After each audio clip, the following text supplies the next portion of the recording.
Halo Bor, kembali lagi di Riba, review berita bareng gue si ahli Riba.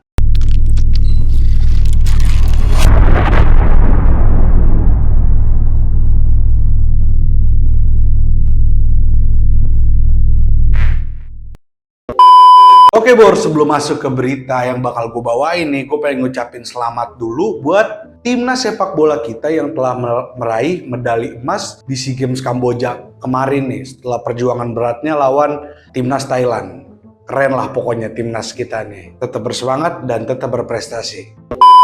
Di tengah-tengah euforia kemenangan SEA Games, ada satu berita yang benar-benar mengejutkan kita nih, minggu ini nih.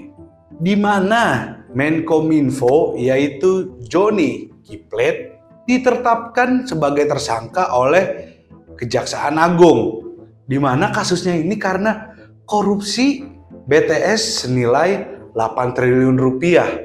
Wow, gede banget itu duit ya. Sebelumnya Kejaksaan Agung emang udah netapin adiknya si Johnny ini sebagai tersangka nih dari kasus korupsi BTS ini nih. Nah, lambat laut berjalan, akhirnya sekarang menterinya ini nih yang kena, Menkominfo ini. Dalam kasus ini Kejagung menyelidiki potensi kerugian negara yang telah terjadi sejak tahun 2020 sampai 2023 sekarang.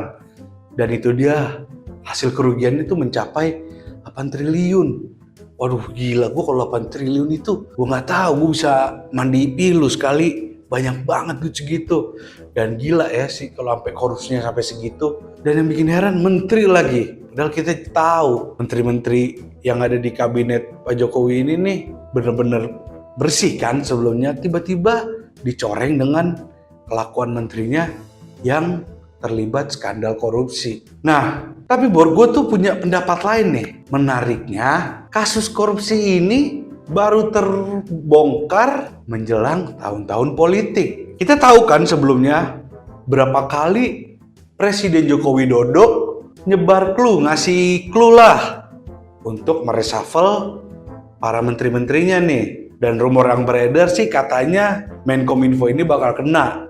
Secara kita tahu sendiri, Partai Nasdem di mana Johnny G. Plate ini berada di dalam keorganisasian partai ini telah mendukung Anies Baswedan sebagai capres.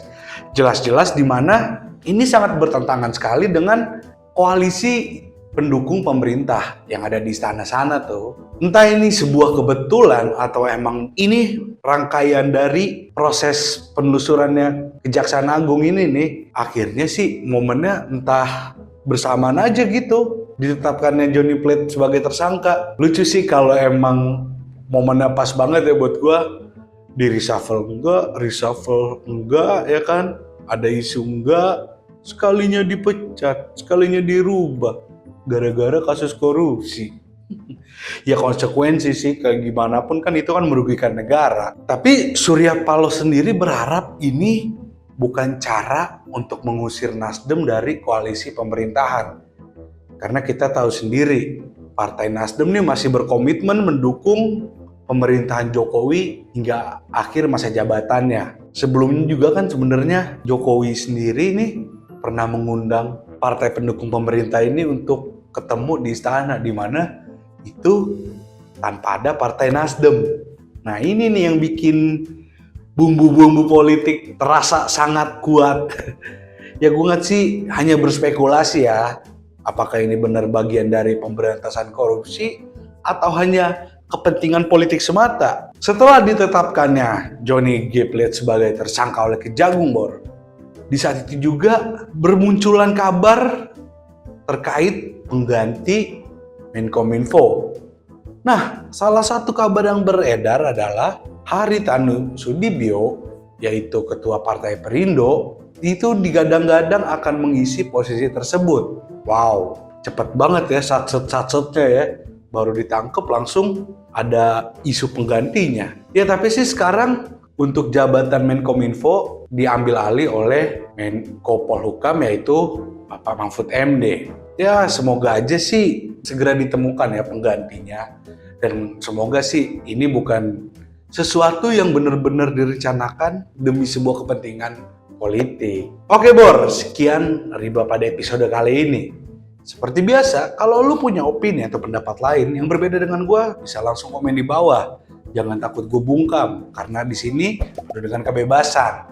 Dan jangan lupa untuk like, subscribe, dan share ke teman-teman kalian.